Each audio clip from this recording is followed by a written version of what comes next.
Hey everybody, I'm Michael Blackburn, and I'm glad to be here with Miss Barbara Iverson. I'm so glad we got her on this side of the filming thing. Barbara is an amazing person who's worked in our office for a long time and keeps us running on all things. So glad she can be here today.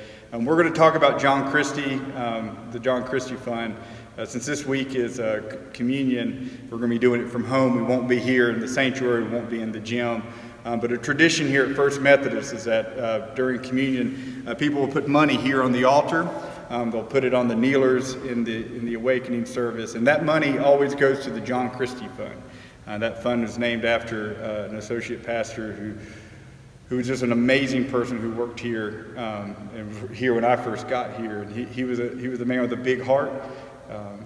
He was a man who just lived his calling out. I remember going to do visitations with him, and he would just jump out of the car and run in because he didn't want to waste any time in the day to not talk to somebody. And it was great to know who John Christy is. We had John Christy Fund helps people who come in asking for help for rent and food and whatever utilities. We always had to be careful here. John always talked with the people to find out what was going on, what they needed. And if we didn't have any money in the Good Samaritan Fund at that time, John would pull out his wallet and he would take it from his own pocket and pay.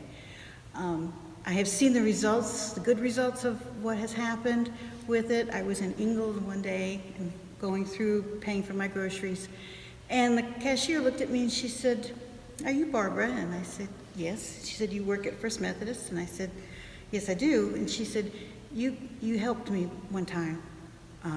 I needed some help with, and I can't remember now whether it was for rent or utilities or whatever. And she said, "I just wanted to let you know, because of the help that you gave me, I was able to get back on my feet, and I now have a job, and I'm doing well." And the fund is we really try to make it represent who John Christy was. And he really embodied when John Wesley said to do all the good you can in all the ways you can, all the times you can, and all the ways that you can possibly go into it. That was his John. He was always all in.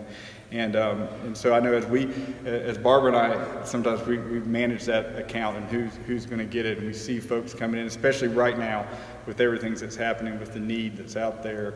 I always think of John and think, okay, I wish I could do for everyone what I'm doing for this one person, but I can do a lot for this one person and change this person's life. And that's what that money goes for. So since we're not here this week, and we're not going to be able to have a place where you can physically put money down the altar, we hope that you think about the people in our community and the people that the John Christy Fund would go to, and maybe this week put a little aside and put it there so we can keep that John Christy Fund up so that we can help the people here in Waynesville.